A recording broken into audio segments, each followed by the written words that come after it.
जैसा अन्न वैसा मन। आज हम जानेंगे भोजन के विषय में। नमस्कार मैम। नमस्कार। मैम भोजन हम दिनचर्या में करते हैं, रोज ही करते हैं, सुबह दोपहर शाम।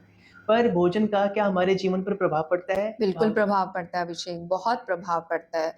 भोजन का हमारे तन पर, मन पर, बुद्धि पर, स्वास्थ्य पर, चित्त पर बहुत असर पड़ता है। कैसे मैम? देखो, भोजन ऐसा तो नहीं है कि भोजन की बारिश होती है और भोजन आके सीधा हमारी झोली में गिर जाता है। हम्म। हुँ? अब जो भोजन तैयार होता है, देखो कितने सारे सबसे पहले तो जंगल काटे जाते हैं।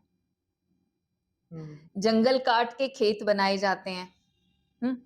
तो सबसे पहले जब उन जंगलों को काटा गया, तो कितने जीव-जंतुओं को मारा गया या मर गए वो। कितनों के घर उजड़ गए। हुँ? हम्म। और फिर जब खेती होती है, हल चलता है, ट्रैक्टर चलता है, तब क्या होता है? जीव-जंतु कितने मरते हैं, है ना? हम्म। ये एक प्रभाव हो गया खाने का। फिर दूसरा, अब उस किसान के विचारों का, भावों का, जो खेत में बीज डाल रहा है, अन्न को तैयार कर रहा है, कंद-मूल सब्जियों को तैयार कर रहा है, फलों को तैयार कर रहा है, किस विचार के साथ, भाव के साथ, नियत के साथ कर रहा है। फिर खेत से लेकर हम तक हम्म। जो वह अन्न, सब्जी, फल पहुँचते हैं, तो वो बहुत सारे लोगों के माध्यम से होकर पहुँचते हैं, जिसमें बहुत सारे मज़दूर आ गए, व्यापारी आ गए। तो उन सब के विचारों का, भावों का, नियत का प्रभाव पड़ता है। फिर घर के जिस बंदे की कमाई से वह आ रहा है, उसकी वह कमाई नेक कमाई है, पवित्र कमाई है। वो जो खाना आ रहा है, वह पवित्र नेक कमाई से, पुण्य वाली कमाई से आ रहा है या नहीं? उसका प्रभाव पड़ता है।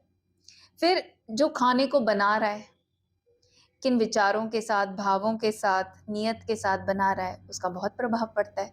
तो इस तरह से इन सब के कलेक्टिव विचारों का, भावों का, नियत का प्रभाव पड़ता है और ये प्रभाव सूक्ष्म स्तर पे है। ये हमें नज़र नहीं आता, तो इसलिए हमें लगता है कि ये पड़ता नहीं है। ये ऊर्जा का स्तर का है, ठीक है? तो ये ऊर्जा के स्तर पर हम पे पड़ता है। तो किस प्रकार पड़ेगा? जैसे कि हम भोजन तो बना रहा होता है कोई, हमें ये नहीं पता होता कि उसके मन में क्या चल रहा है। हुँ, पर हम मेरी थाली में भोजन आया, उसको हुँ, मैंने ग्रहण कर लिया। हुँ, अगर कोई व्यक्ति गुस्सा कर रहा है तो हुँ, मैंने वो ग्रहण कर लिया भोजन। हुँ, गुस्सा हुँ, जो जिसने भी बनाया वो भोजन हुँ, मैंने हुँ, खा लिया। हुँ। तो उसका प्रभाव तो उस भोजन में गया, पर मेरे पे क्या प्रभाव पड़ेगा?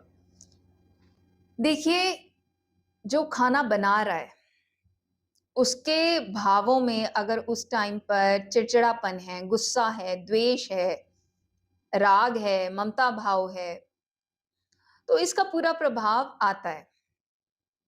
ग्रहण करने वाला सूक्ष्म स्तर पर उस चिड़चिड़ेपन की, गुस्से की, द्वेष की, मम भाव की, अहंकार भाव की ऊर्जा को ले लेता है। तो सूक्ष्म रूप से वह ऊर्जा ट्रांसफर होती है।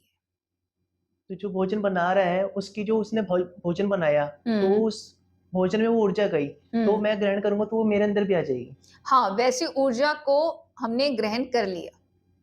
अच्छा। इसीलिए कहते हैं कि जब भोजन बनाओ, तो बड़े शुद्ध भाव से बनाओ। अब देखो हम घर पे खाना खाते हैं हम्म। और हम गुरुद्वारे में खाना खाते हैं, लंगर करते हैं, हाँ जी। कितना फ़र्क होता है। जो लंगर बनाने आते हैं, वो घर से ही सेवा भाव से निकलते हैं कि गुरुद्वारे जाना है, लंगर घर में जाना है, लंगर घर में जाके सेवा देनी है और सेवा करते हुए उनका ध्यान वाणी पे होता है। हम्म। हुँ? वाणी का श्रवण करते हुए जो भी उस समय गुरुद्वारे में गुरबाणी चल रही होती है, वे उसको सुन रहे होते हैं। हुँ? उसको सुनते हुए, श्रवण करते हुए, खुद भी गाते हुए वे खाना बनाते हैं। तो कितना स्वाद लगता है वो कड़ा प्रसाद, वह लंगर। क्यों? क्योंकि उसको शुद्धता के भाव के साथ, सेवा भाव के साथ, गुरबाणी के साथ, गुरबाणी के साथ मतलब कुदरत के कानून की पूरी समझ और होश के साथ उसको बनाया गया है। तो वह खाना चेतना को तृप्त कर देता है, क्योंकि चेतना को उस भोजन से वो हाईएस्ट एनर्जी मिली, तो उसको अच्छा लगता है। बिल्कुल वैसे जब जैसे धरती बड़ी प्यासी होती है अच्छा। और सावन के बादल की पहली बूंद आती है, हुँ। तो उस समय जो धरती तृप्ति महसूस करती है और इतनी सुंदर खुशबू उठती है, बिल्कुल हम भी वैसा महसूस करते हैं जब कड़ा प्रसाद खाते हैं, लंगर का खाना खाते हैं। क्यों? क्योंकि चेतना को वो हाईएस्ट फॉर्म ऑफ एनर्जी, वो प्योरेस्ट फॉर्म ऑफ एनर्जी मिलती है, जो उसको एकदम से चार्ज कर देती है। अच्छा। मैम मैं देखता हूँ घरों में समय होने के बावजूद भी संसाधन होने के बावजूद भी लोग खुद से प्रयास नहीं करते खाना बनाने का। हम्म। वो कुक रखते हैं और उनसे बनवाते हैं। हम्म। तो आप इस विषय में थोड़ा मुझे मार्गदर्शन देंगे कि कुक से अगर ये खाना बना रही है हम्म। तो उसके भावों का, विचारों का प्रभाव पड़ेगा? बिल्कुल पड़ेगा। अब देखो, जो कुक है वो भी तुम्हारे और मेरी तरह इंसान ही है। वह भी किसी ना किसी घर से, एनवायरनमेंट से आ रहा है। हाँ जी। तो उस एनवायरनमेंट का उस पर पूरा प्रभाव है, उसके विचारों पर, भावों पर, नियत पर। और जब भी ज्यादातर लोग घर से काम करने के लिए निकलते हैं, किसी और का काम करने के लिए निकलते हैं, उनको जस्ट काम को फटाफट खत्म करना होता हुँ। है ना? और बहुत सारे घरों में जाना होता है, और ये सब कर रहे हैं। नियत तो पीछे क्या है? कमाई की नियत है ना? हाँ जी। तो नियत ही ट्रांसफर होती है, वो कमाई की नियत है, तो उसमें वो प्योरिटी थोड़ी ना है। अब कमाई के प्रति तो सभी को यही रहता है ना कि मेरी कमाई ज्यादा से ज्यादा हो, मैं ज्यादा से ज्यादा कमाई करूं, या ये जो है ये मुझे करना पड़ रहा है कमाई के लिए। तो उसमें सेवा भाव कहाँ से होगा? 100% सेवा भाव तो नहीं होगा, हुँ। तो उसका प्रभाव तो पड़ता है। अच्छा। मैम घर में संसाधन होने के बावजूद भी और समय भी है, तब भी खाना बनाने से बचना क्या ठीक है या उचित है? देखो, सबसे पहले हम किसकी सेवा कर सकते हैं? सबसे पहली सेवा तो हम अपनी कर सकते हैं, हुँ। अपनी चेतना की, अपने इस तन मन की। अब वहां पर भी अगर हम कंजूसी करें, ना करें, अपने आप को भी अगर हम प्रेम भाव से, सेवा भाव से खाना नहीं खिला सकते, तो ये कहीं ना कहीं हम में दरिद्रता का भाव है। हुँ। हम्म? हम भागना चाहते हैं, तमोगुण है, भागना चाहते हैं। समय है, संसाधन भी है, और खुद से करना नहीं चाहते। और घर में हमारे अलावा भी 2-3 लोग होते हैं। अब वो कुदरत के कानून ने इसीलिए हमारे आसपास रखे कि कहीं ना कहीं हमारी उनके साथ कर्मा बैलेंसिंग होनी है, हमें करनी है। जब हम अपने लिए नहीं पका सकते, तो हम दूसरे को क्या सेवा भाव से कभी पका कर दे देंगे? और जब हम ऐसा नहीं कर पाते, तो समझने वाली बात है कि फिर हमारे जो ये कामचोरी के संस्कार हैं, तमोगुण हैं, ये बढ़ेगा या घटेगा? ये बढ़ेगा। हाँ, ये तो बढ़ेगा। तो ये खुद ही समझना होता है। तभी संतों ने कहा है कि सेवा करो। जो आजकल मार्केट में चलता है सेल्फ लव, वो हुँ। यही है कि जो तुम्हारे शरीर में जो सेवा के लायक है, वह शुद्ध चेतना, हम्म, उसकी सेवा करो। उसके इस टेम्पल की, यानी तन मन की सेवा करो। और जब तुम अपनी बॉडी के लिए कर पाओगे, अपने माइंड के लिए कर पाओगे, अपनी चेतना के लिए कर पाओगे, तो तुम्हें सामने वाले में भी वही चीज नजर आएगी, तो सेवा भाव जागेगा। पर हम तो अपने केस में भी सुस्त हो जाते हैं, और दूसरों को लेकर तो हमें लगता है कि मैंने अगर इसके लिए कुछ कर दिया तो मैं इसका नौकर हो गया। जैसे बहू को लगता है कि अगर मैं सास के लिए 2 रोटी बना दूं तो मैं नौकरानी हो गई, पति को 2 रोटी पका के दे दूं तो नौकरानी हो गई करके। हुँ। जैसे और जैसे कि कोई रोज़-रोज़ खाना बना रहा है हम्म घर में, हम्म कोई गया तो बना रहा है, तो हम्म खिला रहा है, तो वो अपने अंदर ये भाव लाएगा बनाते हुए खाना कि मैं इनका नौकर हूँ? मैं हम्म रोज़-रोज़ इनको खाना बना के दूँगी हम्म या हम्म दूँगा। हम्म मेरा कोई वैल्यू नहीं है हम्म यहाँ हम्म पर। तो हम्म। वो खाना बनाते हुए वो भाव जनरेट कर रहा है और हाँ, उसी भाव से वो खाना जा रहा है। हाँ, वो भाव, वो सारी ऊर्जा उस खाने में जा रही है, हाँ जी, और फिर तुम्हारे संबंध कैसे ठीक होंगे बताओ? हाँ जी, क्योंकि ये तो कुदरत का नियम है, तुम जो दोगे तुम्हारे पास गुना होके मल्टीप्लाई होकर वह आता हाँ जी, है ना? इसीलिए बार-बार हम बात करते हैं कि कुदरत के कानून को समझो, है ना? पर अब हम यहाँ पर फिर रूढ़िवादी सोचों को ले आते हैं कई बार, या और कॉन्सेप्ट्स जो चल रहे हैं संसार में, है ना? उनको ले आते हैं।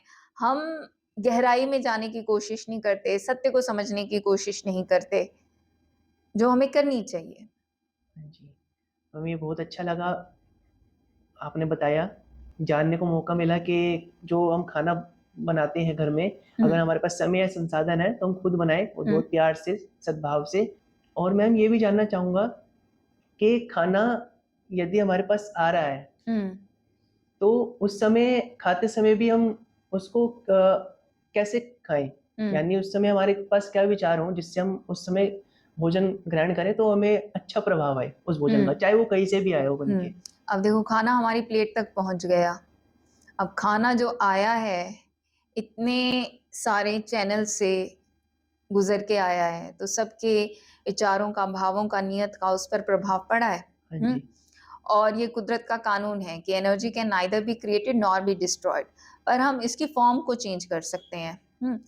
तो अब जब खाना हमारे पास आया है, जब हम उस खाने के भी सत्य को जाने, तो उसमें जाने कि ये मुझे खाना दिख रहा है, पर ये ऊर्जा है,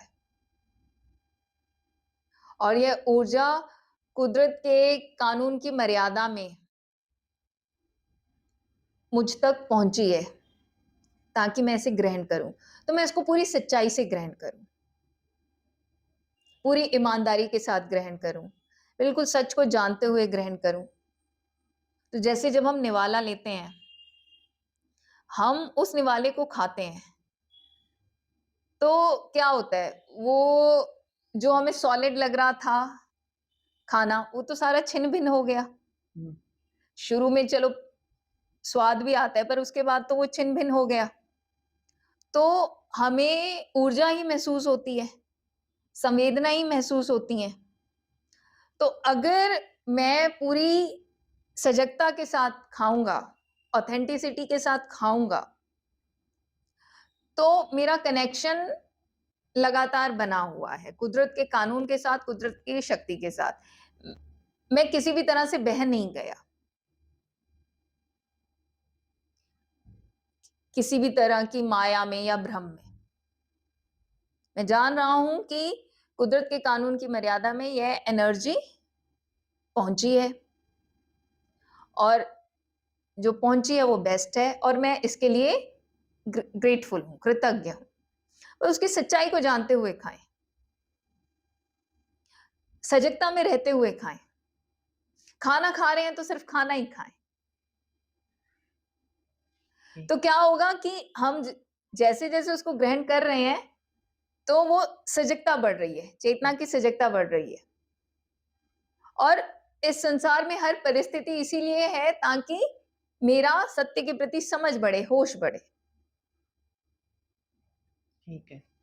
धन्यवाद मैम आपका धन्यवाद बहुत-बहुत। अभिषेक। आपने इस विषय पर जानकारी दी, मुझे समझाया और इसके लिए मैं आपका बहुत-बहुत धन्यवाद करता हूँ। सिर्फ तुम्हें नहीं समझाया, दर्शकों को भी समझाया। धन्यवाद। अगर आप भी शुद्ध सांस पर काम करना सीखना चाहते हैं तो नीचे कमेंट्स में जो कमेंट पिन किया हुआ है उस पर जाएं। उसमें व्हाट्सएप ग्रुप का लिंक दिया गया है, उस लिंक पर जाएं, व्हाट्सएप ग्रुप को ज्वाइन करें। उस मेडिटेशन ग्रुप में आपको मेडिटेशन से संबंधित सारी जानकारी मिलती है। फ्रीडम फ्लेम फाउंडेशन द्वारा हर सोमवार, बुधवार और शुक्रवार को शाम 4 बजे से लेकर 5 बजे तक शुद्ध सांस पर ध्यान कैसे करना है यह सिखाया जाता है और इसकी भरपूर प्रैक्टिस कराई जाती है। तो देर किस बात की, जल्दी से इन क्लासेस को ज्वाइन करने के लिए नीचे दिए गए व्हाट्सएप लिंक पर जाएं, मेडिटेशन ग्रुप ज्वाइन करें। धन्यवाद।